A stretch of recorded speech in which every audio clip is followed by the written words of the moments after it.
നഴ്സേ, ലില്ലിക്കുട്ടി നഴ്സേ. എന്താ? ഈ കരുണാകരക്കുറുപ്പിന്റെ മൂട്ടിൽ ഇഞ്ചക്ഷൻ ഇല്ലയോ? കരുണാകരക്കുറുപ്പിന് ഇഞ്ചക്ഷൻ ഇല്ല. നാ വന്നൊന്ന് നുള്ളിയാൻ വെച്ചെങ്കിലും പോ. അവിടെ മര്യാദക്ക് കിടന്നില്ലെങ്കിൽ സെഡേഷൻ തന്ന് ഞാൻ ഉറക്കുവേ. അങ്ങനെങ്കിൽ എന്നെ ഒന്ന് ഉറക്ക്. ഇതെവിടെ പോണ്? എങ്ങും പോന്നു. കാരണവരെ ബില്ല് എത്രയായെന്ന് അറിയാവോ? കാർണർ എന്നുള്ള വിളി കേൾക്കുമ്പോ എന്തോ ഒരു ഇതുപോലെ. കാർണരെന്ന് വിളിക്കണ്ട. അത് അമ്മാവന്ന് വിളിക്കാം. അയ്യോ അത് വേണ്ട. അങ്കിളേന്ന് വിളിക്കാം. അയ്യോ വേണ്ട. പിന്നെ എന്തോ വിളിക്കണം? കുട്ടാന്ന് വിളി. അയ്യടാ, പൊട്ടാൻ പോകുന്ന സമയത്താ കുട്ടാന്ന് വിളിക്കുന്നത്. അതെ, കെട്ടിയതാണോ? കെട്ടിയതല്ല. ഫ്രഷ്. എന്താ പറഞ്ഞേ? ഫ്രഷ് ആയിട്ട് ഒരു ലൈം ജ്യൂസ് കുടിച്ചു കഴിഞ്ഞാൽ ഒരു ഓജസ്സും തേജസ്സും ഒക്കെ ഉണ്ടാവുമല്ലോ എന്ന് പറഞ്ഞതാ. അതെ, ഞാൻ വെറുതെ പറഞ്ഞ എന്റെ കല്യാണം കഴിഞ്ഞതാ. അതെ, എന്റെ ഇവിടെ ഇഞ്ചക്ഷൻ എടുത്തെടുത്ത് ഭയങ്കര നീരൊന്നുത്ത. അത് നല്ലപോലെ തടവാത്തോണ്ടാ. നന്ന തടവിത്ത. അയ്യടാ, തന്നെ അങ്ങ് തടവിയച്ചാ മതി. ഞാനിവിടെ അഡ്മിഷൻ വന്നപ്പോ എന്തൊക്കെ ചക്രവർത്താനങ്ങളായിരുന്നു പറഞ്ഞത്. അന്നേരം ഇവിടെ കിടക്ക്, ഇഞ്ചക്ഷൻ തരുന്നു, തടവുന്ന്, എന്തെല്ലാം സ്നേഹമായിരുന്നു. ഊണ് കഴിച്ചോ, കഞ്ഞി കുടിച്ചോ, സുഖമാണോ, ഉറങ്ങിയോ, ഇപ്പൊ ഒന്നും കാണുന്നില്ല. അതെ, ഇലക്ഷൻ കഴിഞ്ഞ പിന്നെ ഏത് പാർട്ടിക്കാരാ പ്രചരണത്തിന് പോണേ? അതെ സിസ്റ്റർ, ഇവിടെ കടന്ന് എനിക്ക് എന്തെങ്കിലും സംഭവിച്ചു പോയാൽ എന്റെ ഡെഡ് ബോഡി മെഡിക്കൽ കോളേജിലെ ലേഡി ഡോക്ടർമാർക്ക് പഠിക്കാൻ കൊടുക്കണം. എന്തിനാ ലേഡി ഡോക്ടർമാർക്ക് കൊടുക്കുന്നത്? മരിച്ചാലും എനിക്ക് സുഖിച്ച് ജീവിക്കണം. അതെ, ആ ഗുളിയും കഴിച്ച് ചവടങ്ങാനും കിടന്ന് ഉറങ്ങാൻ നോക്കും. എന്നെ എങ്ങനെങ്കിലും ഒന്ന് ഉറക്കു സിസ്റ്ററെ. ഉറക്കുന്നു. നിങ്ങൾ ഇവിടെ നിൽക്കുമ്പോ ഞാൻ എങ്ങനെ ഉറങ്ങാനാ? തലക്കടി കൊണ്ടാലും ഞാൻ ഉറങ്ങത്തില്ല. അയ്യോ,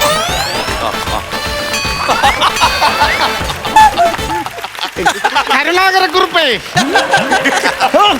മാധവൻ തമ്പി, നിനക്ക് ചുമയാണോടാ? അല്ല, തമ്പിയുടെ ചിരി.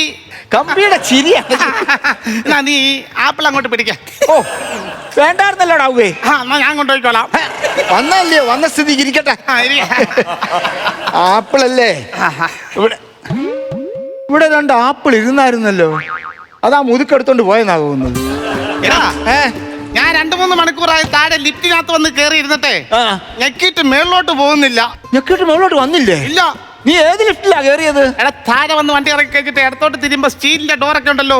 ഇഞ്ചു അടിച്ചാണോ? ഇഞ്ചു അടിച്ച് അതിനകത്ത് കയറി ഞെക്കിട്ട് മേലോട്ട് പോകുന്നില്ല. ബാത്റൂമിൽ കയറി ഞെക്കിയാ മേലോട്ട് പോകത്തില്ല, താഴോട്ടാ പോകുന്നത്. പിന്നെ അതൊക്കെ ദവത്തെ പറ്റി. ഞാൻ പിന്നെ പടി കയറി അതിന്റെ തിരുസന്നിധിയിൽ എത്തിയത്. എടാ, ശരിക്കും എന്താ പറ്റിയത്? ചെവിക്കൊന്നും പറ്റിയില്ലല്ലോ. ചെവിക്കല്ല നിനക്ക് പറ്റിയത്. അതാണ് ഞാൻ ചോദിച്ചത്. പിന്നെ ശരിക്കും നിനക്ക് എന്തുവാ സംഭവിച്ചെന്ന് അപാകത? അതായത് ഞാൻ പെൻഷൻ പറ്റി കഴിഞ്ഞിട്ട് എന്തുവായെന്ന് എനിക്കറിയാവോ? വലിച്ചോണ്ടിരുന്നാണ് വീട്ടിൽ. അല്ല, പിന്നെ പെൻഷൻ പറ്റി കഴിഞ്ഞിട്ട് സാമൂഹ്യ പ്രവർത്തനത്തിന് ഇറങ്ങി. സാമൂഹ്യ പ്രവർത്തനം അത് വലിയ മികച്ച ഒരു സംഭവമാണ്. നദീതടങ്ങൾ സംരക്ഷിക്കാൻ വേണ്ടി നദിയുടെ ഓരങ്ങളിൽ കണ്ടൽ കാടുകൾ വെച്ച് പിടിപ്പിക്കുന്ന ഒരു സാമൂഹ്യ പ്രവർത്തനം. അങ്ങനെ കണ്ടൽ കാടുകൾ വെച്ച് പിടിപ്പിച്ചിട്ട് അതിനകത്തിരുന്ന് കണ്ടു എന്നും പറഞ്ഞു കുറെ കണ്ടവന്മാരെല്ലാം കൂടെ ചേർന്ന് എന്നെ പിടിച്ച് ദേഹം മൊത്തം അങ്ങ് ഉഴിഞ്ഞ് മൊത്തം നീരാളിയാ. നീരാളിയല്ല, മൊത്തം നീരാളിയാ. നീ സാമൂഹ്യ പ്രവർത്തനത്തിനൊന്നും പോകണ്ട. സമാധാനമായിട്ട് പെണ്ണുങ്ങളവിടെ നിന്ന് കുളിക്കട്ടെ. അതുകൊണ്ട് എടാ, നിന്റെ ഭാര്യയുടെ സംഭവങ്ങളൊക്കെ ഞാൻ അറിഞ്ഞായിരുന്നു. ഓർമ്മിപ്പിക്കണ്ടാടാ. വിഷമിക്കാൻ വേണ്ടി പറഞ്ഞാലടാ അത്. അതുകൊണ്ടല്ല, പിന്നെ 2ാമത് കെട്ടാനുള്ള ഒരു മൂഡ് അങ്ങ് പോകും. അതുകൊണ്ടാണ് ഞാൻ പറഞ്ഞതേ. അപ്പൊ നീ 2ാമത് കല്യാണം കഴിക്കാനുള്ള പ്ലാനിങ്ങളൊക്കെ ആയോ? പിന്നെ പിള്ളേർക്ക് ഒരേ നിർബന്ധം. അങ്ങനെ എന്നാ പിന്നെ കെട്ടാമെന്ന് വിചാരിച്ച്. നീ ഈ പ്രായത്തിൽ സിനിമ കണ്ടിറങ്ങി ചീട്ടും മരിച്ചു കയറി കഴിഞ്ഞിട്ട് അന്നേരം വന്നടാ ചിന്തിക്കുന്ന ഇടവേളയ്ക്ക് പോപ്കോൺ തിന്നുന്ന കാര്യം. പിള്ളേരുടെ ഒരു നിർബന്ധമല്ലേ? അങ്ങനെ ആയിക്കോട്ടെ ഞാനങ്ങ് കരുതി. പെണ്ണ് എങ്ങനെ ഉണ്ട്? കുഴപ്പമില്ല. എന്നെക്കാൾ 2 വയസ്സിന് മൂത്തതാ. അതെന്താടാ? എന്നെക്കാൾ മുന്നേ ജനിച്ചോണ്ട്. അല്ല, നിന്നെക്കാട്ടി 2 വയസ്സിന് മൂത്തായതുകൊണ്ട് എടുക്കാൻ പിടിക്കുകയൊക്കെ ചെയ്യുമോ? ടൈലർ അല്ലേ? ഏത് സിനിമയുടെ? സിനിമയുടെ അല്ലടാ, ഈ തയ്യൽക്കാരി അല്ലേന്ന്. അപ്പൊ നിനക്ക് ഭയങ്കര ഗുണമാ. ഇത്ര നാള് പിള്ളേരെ നോക്കി വളർത്തി നിന്റെ കളസം കീറിയില്ലേ? അപ്പൊ അവള് തയ്ച്ച് തരുമല്ലോ നിനക്ക്. പിന്നെ ഞാനിപ്പോ 70-ലാ. എനിക്ക് പ്രത്യേകിച്ച് അസുഖങ്ങളോ കാര്യങ്ങളോ മറ്റോ ഒന്നുമില്ല. നിനക്ക് അസുഖങ്ങളൊന്നും ഇല്ല? അന്നേരം ഒരസുഖവും ഇല്ല. ഞാൻ ഈ ഹോമിയോപ്പതിയോ അലോപ്പതിയോ ഒന്നും ഉപയോഗിക്കത്തില്ല. പിന്നെ കഞ്ചാവ് പൊതിയാണോ ഉപയോഗിക്കുന്നത്? അതല്ലെന്ന്, എനിക്ക് ഇംഗ്ലീഷ് മരുന്നൊന്നും പിടിക്കത്തില്ല. പിന്നെ നീ ഏത് പിടിക്കുന്നതാണ് ചെയ്യുന്നത്? ഞാൻ യുനാനിയാ ചികിത്സിക്കുന്നത്. അതിനെയൊക്കെ എങ്ങനെയാടാ ചികിത്സിക്കുന്നത്? യുനാനി യുനാനി ചികിത്സാ സമ്പ്രദായം എന്ന് പറഞ്ഞാൽ അറിയാമോ? അതെന്നാടാ അത്? കുളയട്ടെ വെച്ച് നമ്മുടെ ശരീരത്തിൽ കടുപ്പിച്ച് അത് നമ്മുടെ രക്തം കുടിച്ചിട്ടാണ് നമ്മളെ ചികിത്സിക്കുന്നത്. നിനക്കത് പറ്റിയതാ? ഞാൻ കഴിഞ്ഞിടയ്ക്ക് അവിടെ ചെന്ന് ചികിത്സയ്ക്ക് ആ. 150 കുളയട്ടെ വെച്ച് എന്നെ കടിച്ച് ചോര മൊത്തം കുളയട്ടെ അങ്ങ് കുടിച്ചു. എന്നിട്ട് ഞാൻ തളർന്നു വീണു. ഇല്ല കുളയട്ടോട് കാല് പിടിച്ചിട്ട് ഒരു തുള്ളി രക്തം ഞാൻ തിരിച്ചു മാറ്റി 3 കുളയട്ടെ ഇതിന് കടിച്ചു ഇതിന് വലിച്ചു കുടിച്ചിട്ട് ഞാൻ രക്ഷപ്പെട്ടത്. ഓ, ഭാഗ്യം. എന്നാ പിന്നെ വന്ന സ്ഥിതിക്ക് നീ ഇപ്പൊ പോകുന്നില്ലല്ലോ. ഏ എടാ നമ്മുടെ പഴയ കാലമൊക്കെ ഓർക്കുന്നുണ്ടോ നീ? പഴയ കാലം വളർന്ന് വലുതായില്ല, ഇനി അത് ഓർക്കാൻ കാര്യം എന്തുവാ? പഴയ കാലം എന്നല്ല പറഞ്ഞേ, പഴയ കാലമൊക്കെ നീ അങ്ങ് മറന്നോന്ന്. അന്ന് ഞാനൊരു പെൻസിൽ വാങ്ങിച്ചാൽ അതിന്റെ പകുതി ഓടിച്ച് നിനക്ക് തരുമായിരുന്നു. ഒരു സ്ലേറ്റ് വാങ്ങിച്ചാൽ പകുതി ഓടിച്ച് നിനക്ക് തരുമായിരുന്നു. ഞാനൊരു ബുക്ക് വാങ്ങിച്ചാൽ അത് കീറി പകുതി നിനക്ക് തരുമായിരുന്നു. നിനക്കിതൊക്കെ അറിയാമോ? എനിക്കറിയാം. നീ ഇതൊന്നും മറക്കത്തില്ല, എനിക്കറിയാം നിനക്കറിയാമെന്ന്. അല്ല, നിനക്കിത് വേണോന്ന് എനിക്കറിയാം. അതുകൊണ്ടാ ഞാനിത് നിനക്ക് തരാത്തത്. നീ ഇതിനകത്ത് കടിക്കാൻ പറ്റത്തില്ല മോനെ. നീ കടിച്ചാൽ നിന്റെ വെപ്പ് പോലെ ഇതിനകത്തിരിക്കും. പിന്നെ ലോകം കാണുന്നത് ആദ്യമായിട്ട് വെപ്പ് പോലെ ആപ്പിളിൽ ഇരിക്കുന്നതാണ്.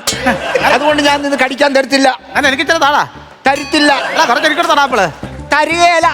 ഇച്ചിരി ആപ്പിള് താടാ. നിനക്ക് അങ്ങനെ വേണമെന്നുണ്ടെങ്കിൽ എന്തെങ്കിലും കുരു പിടിച്ചുവിടോന്ന് കിടക്കടാ. നിന്നെ ചികിത്സിക്കുമ്പം നിന്നെ കാണാൻ ആരെങ്കിലും വരുമ്പോൾ നിനക്ക് ആപ്പിള് തരും. അത് മേടിച്ച് ഞാൻ ഞണ്ണ. അപ്പൊ എനിക്ക് കുരു പിടിച്ചിട്ട് ആപ്പിള് തിന്നണമെന്നാണ് എന്റെ ആഗ്രഹം. ആ എടാ നീ ഒരു കൂട്ടുകാരനാടാ. എനിക്ക് നിന്റെ ആപ്പിളും വേണ്ട കൂപ്പിളും വേണ്ട. ഞാൻ പോവാ. നീ പോവാന്ന്? ആ ഞാൻ പോവാ. ഞാൻ വെളിയിലിറങ്ങി കടലാണെങ്കിലും 3 കിലോ ആപ്പിൾ വാങ്ങിച്ച് ഞാൻ അവിടെ നിന്ന് തിന്നു. ഞാൻ വയറിളകി ചാവും. കാരണം അത് മൊത്തം വിഷവാ. നിന്റെ ഉള്ളിൽ അത്രയും വിഷമൊന്നും ഈ ആപ്പിളിനകത്തൊന്നും ഇല്ല. അതുകൊണ്ട് ഞാൻ പോവാ. ഞാൻ ഇവിടെ നിൽക്കുന്നില്ല നിന്റെ പേര്. നിക്കടാ. പോടാ നിക്കടാ. പോടാ നിക്കടാ. പോടാ നിക്കടാ. പോടാ. അതെ, ഈ ഗുളിക കഴിച്ചേ. ഓടാ. ഇല്ലടാ. ഓടാ. ഇല്ലടാ. ഇല്ലടാ. ഓടാ. നേഴ്സാന്നോ? അല്ല, കണ്ടക്ടറാ. എത്ര നാളായി സർവീസില്? KSRTCയിലോ? അതല്ല നേഴ്സായിട്ട്. ബൈസ്റ്റാൻഡറാണോ? ഏതോ ബസ് സ്റ്റാൻഡിൽ നിന്നിട്ട് ഇവിടെ വന്ന് ബൈ കാണിച്ച് കയറി സ്റ്റാൻഡ്. അല്ല എന്താ ചോദിച്ചേ? കൂട്ടിരിക്കാൻ വന്നാണോന്ന്. കൂട്ടിരിക്കാൻ വരാൻ ഞാൻ ഇണക്കിളിയൊന്നും അല്ലല്ലോ. ഇവിടെ നമുക്ക് ഒറ്റക്കമ്പയിൽ ഇരിക്കാം. ഒറ്റക്കൊമ്പി ഞാൻ ചവിട്ടി ഓടിക്കും. കാണിച്ച കൈ ഇതൂടെ നോക്കാവോ? അതിനാ നോക്കുന്നേ? ചത്തതാ. അതല്ലത് എന്റെ കയ്യിൽ പിടിച്ച് നോക്കാവോ നോക്കാൻ. അതിനാ നിങ്ങളുടെ കൈ ഞാൻ പിടിച്ചു നോക്കുന്നത്? എന്റെ കയ്യെ പിടിച്ചില്ലെങ്കിൽ നിങ്ങളുടെ വീട്ടിൽ നിങ്ങളുടെ ഭർത്താവിനോട് ഞാൻ പറയും ഇവന്റെ കയ്യെ കയറി പിടിച്ചെന്ന് ഇവിടെ. ഇതെന്റെ ഡ്യൂട്ടിയാ.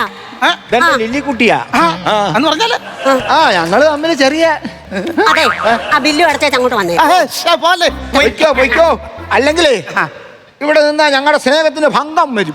ഭംഗം വരും. ഡിസ്ചാർജ് ആവാൻ പോവാന്നോ? ഡിസ്ചാർജ് ആവാൻ പോവാണ്. എന്നാ പറക്കി കേട്ട് നമുക്ക് ഒന്നിച്ചങ്ങ് പോവാ. ഇല്ല, ഞാൻ ഒറ്റയ്ക്കേ വരുന്നുള്ളൂ. നീ പൊക്കോ. ഹലോ വാടാ, നിന്നെ ഞാൻ വീട്ടിൽ കൊണ്ടാക്കാടാ. നീ കൊണ്ടാക്കണ്ട, ഞാൻ ഒറ്റയ്ക്ക് വരുന്നുള്ളൂ. അതെന്താ? അല്ലെങ്കിൽ ഒരു കാര്യം ചെയ്യും, നീ ഇവിടെ ഇരിക്കേ. ഞാൻ പോയി ലില്ലിക്കുട്ടി എടുക്കേ നന്ദി പറഞ്ഞിട്ട് വരാം. നന്ദി പറയാൻ കൊള്ളാം. നീ ഇവിടെ വന്ന കമ്പനി ആയി പുള്ളിക്കാരിയായിട്ടില്ലേ? നീ ഇപ്പൊ ഡിസ്ചാർജ് ആയി പോയി കഴിഞ്ഞാലേ ഇവളെ പിന്നെ നീ എങ്ങനെ കാണും? അത് നിസ്സാരമല്ലേടാ. എന്താ? ഞാൻ പോയി മഴ നനയും, എന്നിട്ട് പനിയും പിടിപ്പിച്ചിട്ട് ഇവിടെ വന്ന് കിടക്കും. നിനക്ക് ആ പാരസെറ്റമോൾ ഗുളിക തരും. നീയോ?